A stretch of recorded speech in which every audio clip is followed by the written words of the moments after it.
How to send voice messages on Discord PC.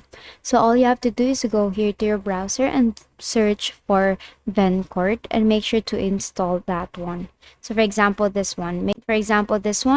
If you click on download this Vencord installer, after that you have to open this installer and it will pop out like this.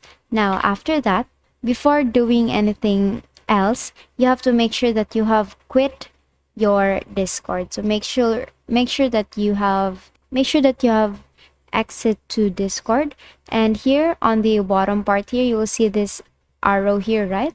Now if you'll see a Discord there, just right click on that and make sure to quit Discord.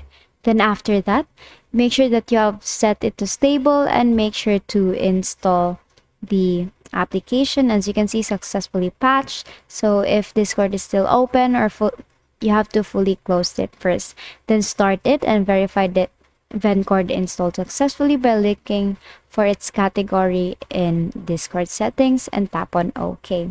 Now after that, you can now go here to your Discord. Now here on your Discord, what you're gonna do is you're gonna go here to your user settings and look for plugins. Now here, as you can see, we have now the Vencord option here, right? So that means we have successfully downloaded or installed the Vencord application.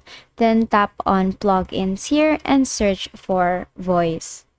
Make sure to turn that on and tap on escape, and here you have to choose the person that you want to send a voice message, and for example this one, then tap on plus sign here, and as you can see you will now have a send voice option, and you can now start recording or upload file, and basically tap on send if you're done recording. And basically that's it. That is how you send voice message on and basically that's it. That's how you send voice messages on Discord PC, and that is all for today.